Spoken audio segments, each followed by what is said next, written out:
As a rock climber and a mom, I am frequently interrupted by kids in the middle of a workout. So I'm going to show you a dynamic warm-up that I can do just real quick to get re-warmed up to finish my workout after an interruption. It's, in theory, you will have done a full warm-up before this point. This is not a full warm-up, it's just my quick 5-minute routine to get me re-warmed up so I don't re-injure as I start working out again.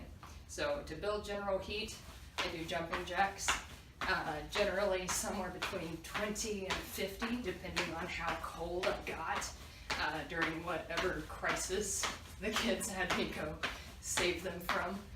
Earlier we ran out of peanut butter and I had to fix that.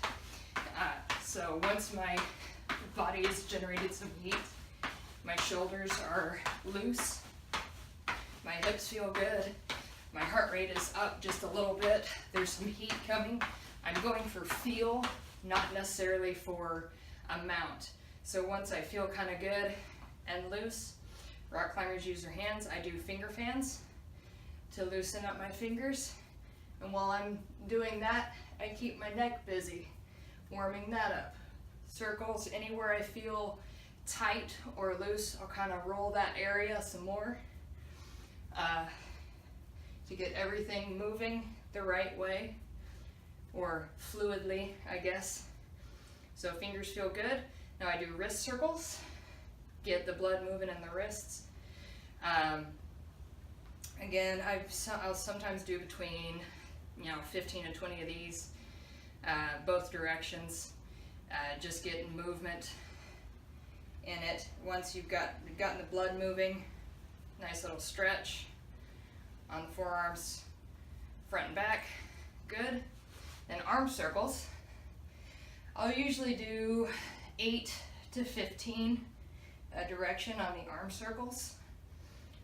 Just loosening up. I go by feel again, not by counting. Just when the shoulders feel good and loose, I move on to the next thing, which is scissors. And that's really letting the shoulders move and creak. It's not uncommon for my back to pop when I do this, and it feels really good.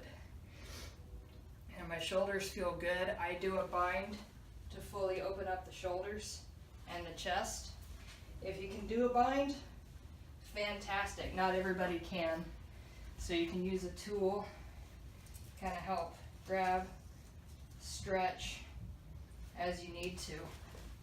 Straps are wonderful things. So now my shoulders are loosened up, they feel pretty good. My balance is off today.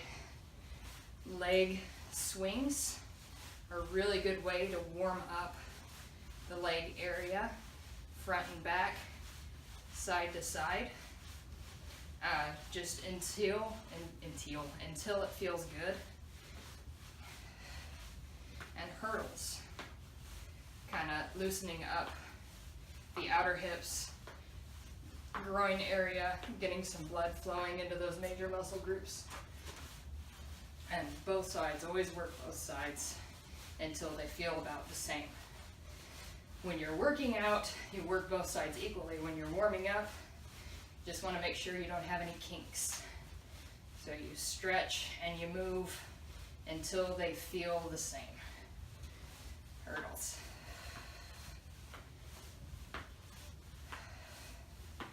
So now that I'm loose, I go into more stretching, dynamic stretches. So I go from a down dog to a wide lunge, down dog, wide lunge.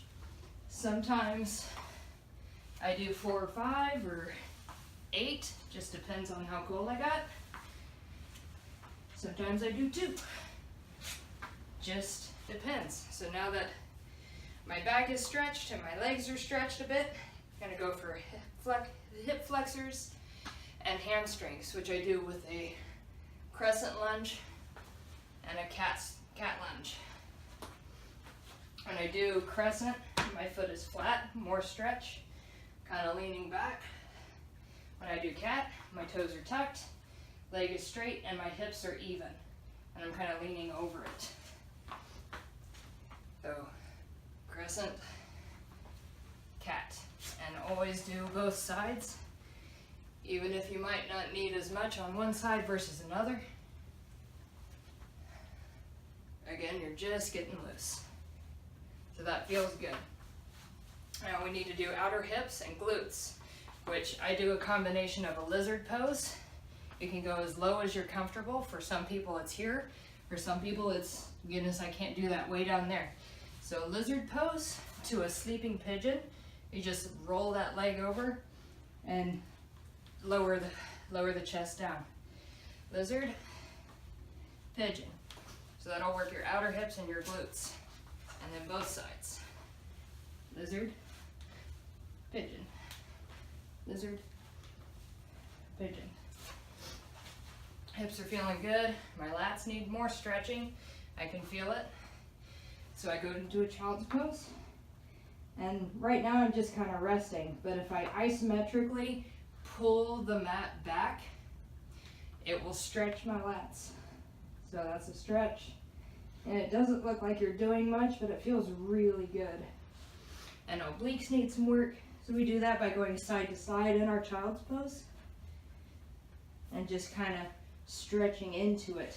But you're still moving and your blood is still moving through that. You're not just sitting.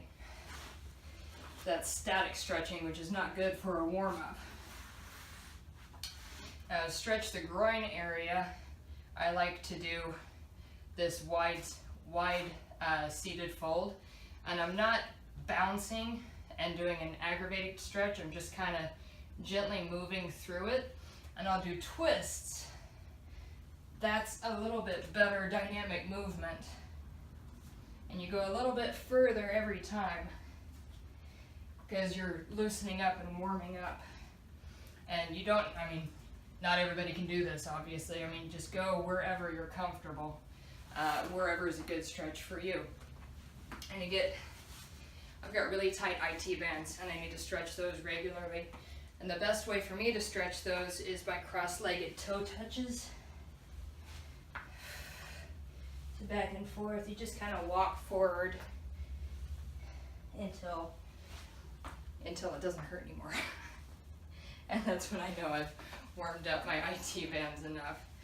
So that's kind of the warm-up that I go through, rapid fire, boom, boom, and I'm done, and I'm ready to work out and finish what I started until the kids stop me again.